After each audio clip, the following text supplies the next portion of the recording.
Hello dear students, मैं अपने channel basic English coaching में आप सभी का स्वागत करता हूं। गाइस, मैं ट्रांसलेशन में आप सभी को कंपाउंड सेंटेंस पढ़ा रहा था। कंपाउंड सेंटेंस में मैंने कम्युलेटिव कंजक्शन यानी and, not only dot dot dot but also, as well as, both dot dot dot and, ये 4 कंजक्शन पढ़ाए थे।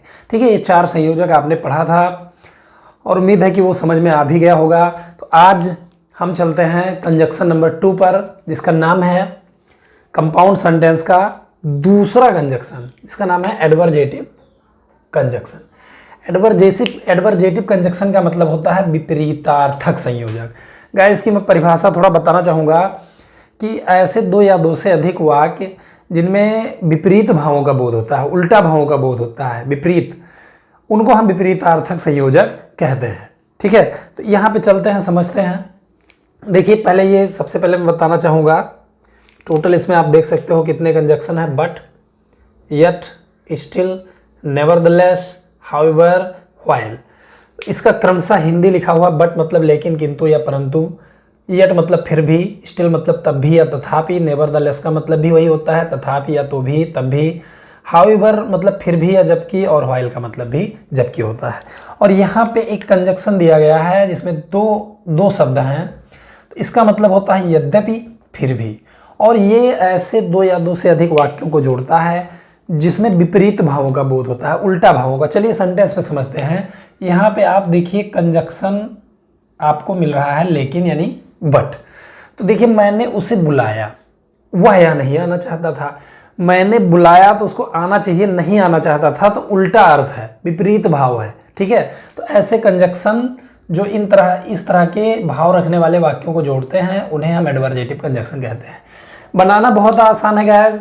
एक इधर सेंटेंस बना लीजिए जो भी टेंस हो उसके अनुसार, फिर दूसरा वाला टेंस बना लीजिए जो भी टेंस हो, ठीक है, और बीच में कंजक्शन जोड़ दीजिए। तो चलिए चलते हैं इस सेंटेंस पे। मैंने उसे बुलाया, ये पास्ट इंडेफिनिट टेंस है। पास्ट इंडेफिनिट में बुलाया, किसने बुलाया? मैंने, यानी आई। अब ये पास्ट इंडेफिनिट है तो वर्ब की सेकेंड फॉर्म यहाँ पे लगेगी, आई कॉल्ड। मैंने बुलाया, किसको बुलाया? यानी उसे, यानी हिम। तो यहाँ पे आप देख रहे हो कि ये सेंटेंस बन गया, मैंने उसे बुलाया, आई कॉल्ड हिम। अब उसके बाद आप कंजक्शन यहाँ पे बट लगा दीजिए, बट। और इस सेंटेंस को नए सिरे से, दूसरे वाले सेंटेंस को, दूसरे क्लॉज को, उपवाक्य को नए सिरे से बना लेंगे। ठीक है, तो वह यहाँ नहीं आना चाहता था, ये भी गाइस पास्ट इंडेफिनिट टेंस है, तो इसको पास्ट इंडेफिनिट बनाइए। कौन नहीं आना चाहता था? वह, ये सब्जेक्ट है, इसको हमने लिख दिया ही। और इसके साथ हमने क्या करना है? डिडंट लिखना है, क्योंकि ये निगेटिव सेंटेंस है। तो गाइस आप जानते हो पास्ट इंडेफिनिट निगेटिव में डिड नॉट का यूज होता है, तो ही डिडंट। अब इसमें वर्ब जो है वो चाहता है, इसमें वर्ब है, जो मेन वर्ब है वो चाहता था। क्या चाहता था? आना। जिस क्रिया में ना नी ने जुड़ा रहता है वो इन्फिनिटिव होता है, उसको हम बाद में लिखेंगे। तो ही डिड नॉट वांट, वांट मतलब चाहता था। क्या चाहता था? यहाँ आना। तो यहाँ जो आना शब्द है ये इन्फिनिटिव है, इसको टू से बनाएंगे, टू कम। अब यहाँ की हम अंग्रेजी लिख देंगे यहाँ पे हेयर।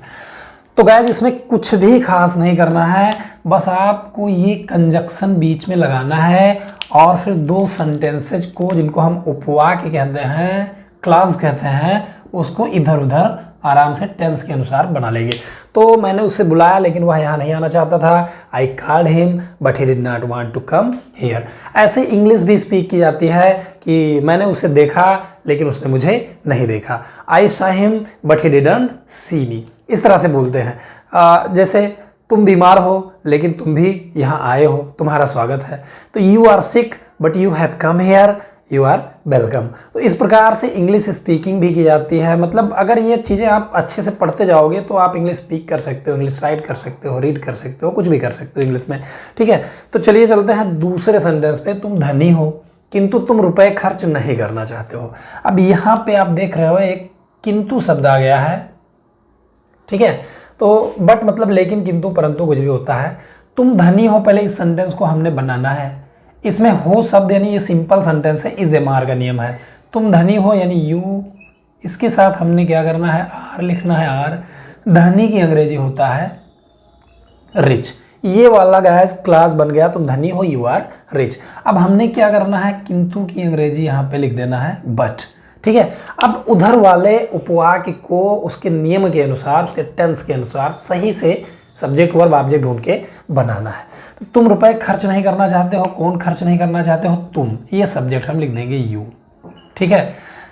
यू, अब ये प्रेजेंट फिट टेंस है, खर्च नहीं करना चाहते हो। प्रेजेंट फिट में गाइस आपको डू नॉट का यूज करना होगा। ये आप शॉर्ट फॉर्म का यूज करो तो ज़्यादा अच्छा है। डिडंट हो जाएगा, डोंट हो जाएगा, डजंट हो जाएगा। टेंस में आपने शॉर्ट फॉर्म पढ़ लिया है, उसका यूज करिए। मॉडर्न इंग्लिश में उसी का प्रयोग होता है। तो यू डू नॉट, अब इसमें गाइस तुम रुपए खर्च नहीं करना चाहते हो, इसमें क्रिया जो है मेन वर्ब है चाहते हो, ठीक है। और खर्च करना ये इन्फिनेटिव है, जिस क्रिया में ना नीन ने जुड़ा रहता है वो इन्फिनेटिव है।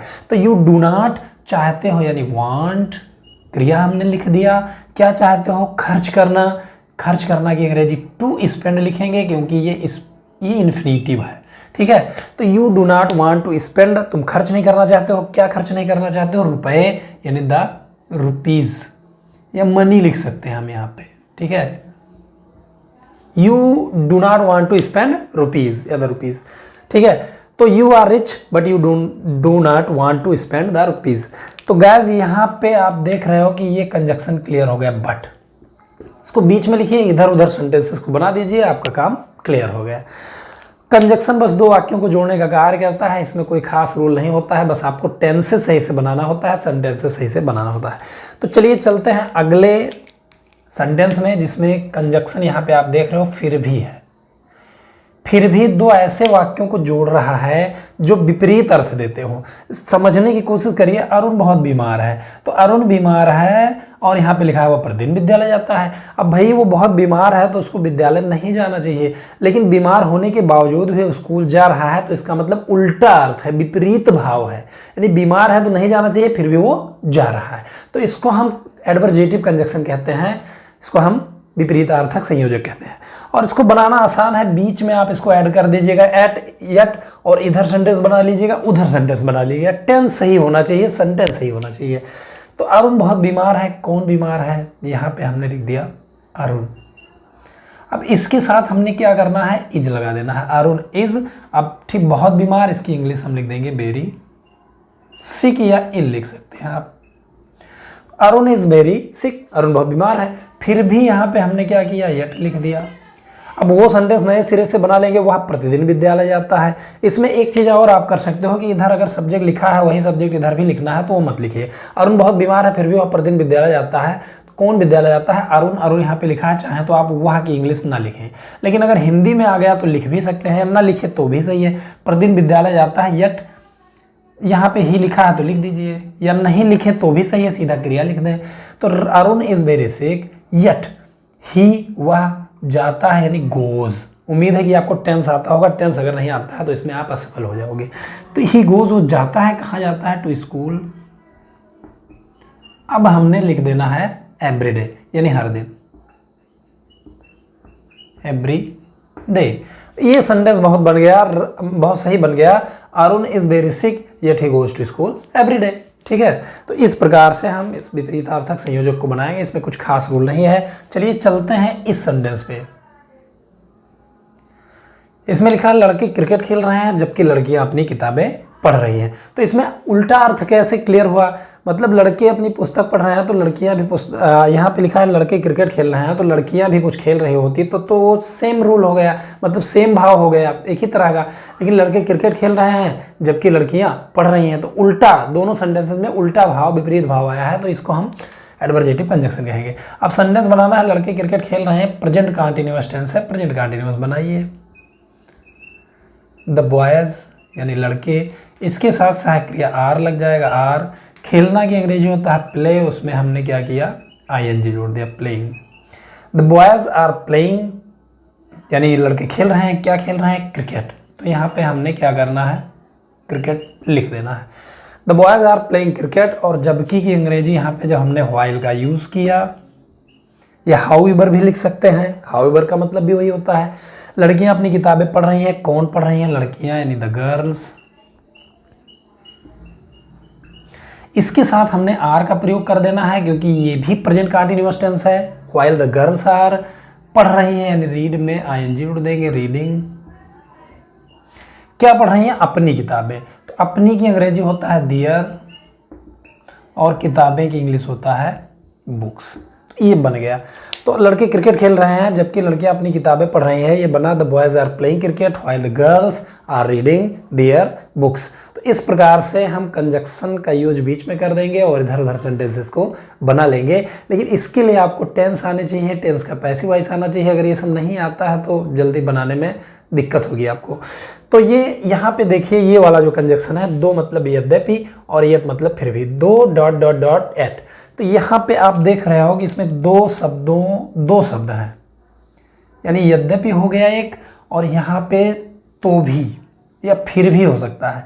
यद्यपि रोहित एक गरीब किसान का पुत्र है तो भी वह एक अच्छे विद्यालय में पढ़ता है। तो फिर भी या तो भी एक ही चीज़ है, यहाँ पे अगर फिर भी रहे तो भी वो एक ही चीज़ है, ठीक है। तो इसमें क्या करेंगे कि यद्यपि जो लिखा है इसकी इंग्लिश हमने आगे ही लिख देना है, दो, ठीक। अब इस सेंटेंस को बनाएंगे, रोहित एक गरीब किसान का पुत्र है। कौन गरीब किसान का पुत्र है? रोहित। यहाँ पे हमने लिख दिया रोहित, इसके साथ हमने इज का प्रयोग कर दिया। अब गाइस आप देख सकते हो यहाँ पे लिखा है एक गरीब किसान का पुत्र। तो ये मैंने अपने सबसे पहले वीडियो में आपको पढ़ाया था का की अंग्रेजी, यानी यहाँ पे का की इंग्लिश एपोस्ट्रॉफी एस लिखेंगे अगर इधर सजीव है तो। एक गरीब किसान, ये सजीव है तो हमने एपोस्ट्रॉफी एस का प्रयोग कर देना है का के लिए, ठीक है। तो एक गरीब किसान यहाँ पे लिखे ए, पुअर किसान यानी फार्मर। तो दो Rohit is a poor farmers, यहाँ पे एपोस्ट्रॉफी एस लगा देंगे, पुत्र की अंग्रेजी लिख देंगे सन। दो Rohit is a poor farmer's son, ये सेंटेंस बन गया, रोहित एक गरीब किसान का पुत्र है। गाइस अगर ये जो का की के आ जाता है, एपोस्ट्रॉफी एस और ऑफ का प्रयोग होता है, इसके अंतर्गत अगर आपको कोई प्रॉब्लम मिल रही है, कोई समस्या है, तो प्लीज़ कमेंट सेक्शन में बताएं, मैं उसको क्लियर करने की कोशिश करूंगा। और फिर बीच में तो भी या फिर भी की अंग्रेजी हमने क्या करना है, यट लिख देना है। अब वो दूसरे सेंटेंस को बनाएंगे, वह एक अच्छे विद्यालय में पढ़ता है। कौन एक अच्छे विद्यालय में पढ़ता है? वह, यानी ही।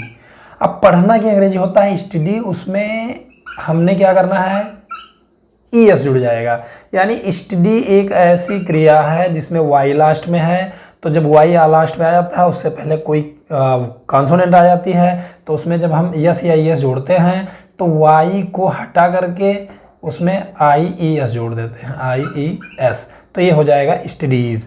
तो यहाँ पे हो जाएगा ही स्टडीज़, वो अध्ययन करता है एक अच्छे विद्यालय में, ही स्टडीज़। अब एक अच्छे विद्यालय में, तो में इधर आ जाएगा इन ए गुड स्कूल। तो इस प्रकार हम ट्रांसलेशन को बना सकते हैं।